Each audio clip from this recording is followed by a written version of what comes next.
Kita mulai aja. Pak Penghulu, sebelumnya saya ingin bersumpah kalau dalam setahun pernikahan saya tidak dikaruniai anak, saya ingin dicerai. Pak Penghulu, sebelumnya saya ingin bersumpah kalau dalam setahun pernikahan saya tidak dikaruniai anak, saya ingin dicerai. Dan jangan anggap saya sebagai keluarga lagi. Tapi kalau dalam setahun saya mendapatkan anak, apapun yang terjadi, saya akan bersabar. Entahlah mengapa aku sampai mengucapkan kata-kata itu. Tapi syukurlah, rupanya Tuhan mendengarnya. Setelah 3 bulan menikah, aku dikaruniai seorang anak. Ya, aku hamil. Akhirnya penantianku selama ini terkabul juga. Perangkat transportasi dibayar tunai. Sah.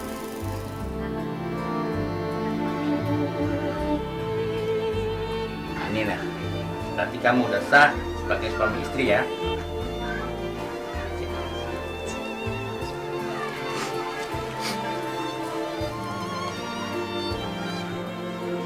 Ya Allah, tak henti-hentinya ku syukuri nikmat-Mu. Lengkap sudah aku sebagai seorang perempuan. Tahun 1981, aku melahirkan seorang bayi perempuan. Bayi cantik yang kuberi nama Novianti.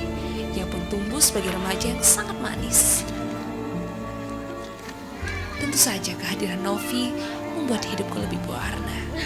Aku tak peduli meski pernikahanku dengan suami keduaku kerap dihempas gelombang. Maklum saja posisiku sebagai istri ketiga seringkali membuat istri tua suamiku tak terima. Syukurlah suamiku masih setia mendampingiku.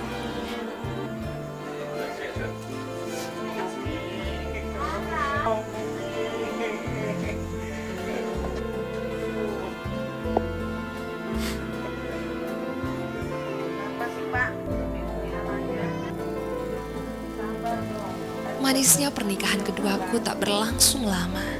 Saat kami tengah berbahagia, suamiku didera penyakit kencing manis. Luka di betisnya tak kunjung sembuh. Suamiku hanya bisa berbaring tak berdaya. Ia pun tak lagi bekerja.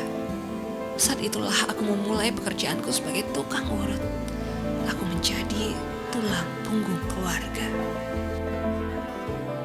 Buat Umi ngurusin saya, ngurusin makan saya, obat saya, katanya buat berobat kata dia. Sampai mati juga saya nggak mau pindah, nggak mau dia ke rumah istrinya yang tua. Suamiku akhirnya menyerah setelah ia berjuang selama 3 bulan melawan penyakitnya. Tahun 1998, suamiku dipanggil Yang Maha Kuasa. Sungguh, kepergian suamiku adalah hal yang terberat bagiku. Kedua anakku Sofyan belum bekerja, sedangkan Novi ia masih membutuhkan biaya untuk melanjutkan sekolahnya. Ya, saat itu ia masih duduk di bangku kelas 1 SMA. Tak hanya itu, Ali, cucu almarhum suamiku dari istri pertamanya, tinggal pula bersamaku. Ia kurawat sejak bayi. Tak lama setelah orang tuanya meninggal dunia. Mikir begini, saya ditinggalin sama suami. Saya ngurusin anak yang sedang sekolah, yang kecil, cucu gitu.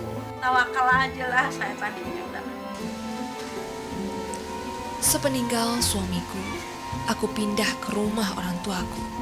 Ya, rumah yang hingga saat ini aku tempati. Bapak saya udah sakit tua, terus ibu saya tuh sakitnya ini stroke. Bapak saya sampai nggak pernah keluar, nggak pernah Ngurusin sama dia.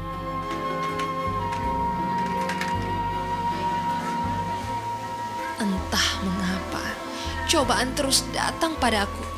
Mungkin kesibukanku membuat aku mengabaikan kesehatanku sendiri. Ternyata, aku memiliki penyakit yang sama dengan suamiku. Kencing manis. Suatu hari aku menderita luka yang tak kunjung sembuh di telapak kaki kiriku. Di rumah juga saya udah pingsan-pingsan, apalagi sakit dorong sono dorong sini udah nggak ada ingetan apa-apa. Selama 5 bulan luka itu membengkak dan pecah. Setiap hari luka itu hanya bisa kubalurkan dengan alkohol dan obat merah. Aku tahu itu sangat beresiko, tapi aku tak mampu berbuat lebih. Hingga suatu saat luka kakiku mengeluarkan belatung. Aku pun dibawa ke rumah sakit. Rupanya kemiskinanku membuat mereka menolak mengobatiku.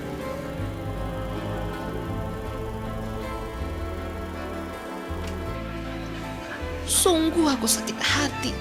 Aku yakin usiaku tak akan lama lagi. Tapi rupanya Tuhan berencana lain. Atasan anakku Novi mau menolongku membantu pengobatanku.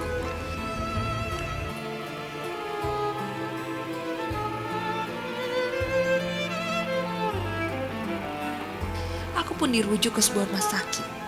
Tapi rupanya itu sudah terlambat. Lukaku sudah parah. Ya, ternyata kaki kiriku harus diamputasi.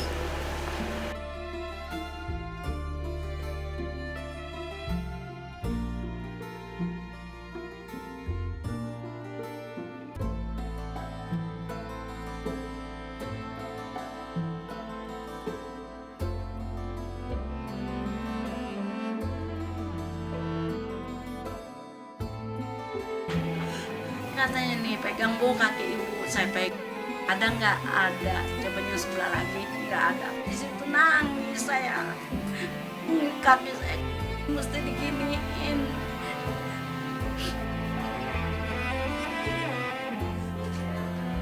Operasiku menghabiskan biaya sebesar 4 juta rupiah.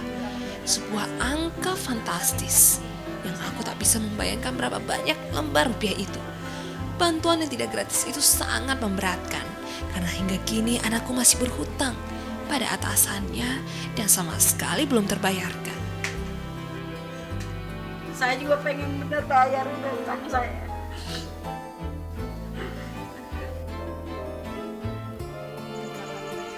Inilah yang menjadi beban pikiranku hingga saat ini.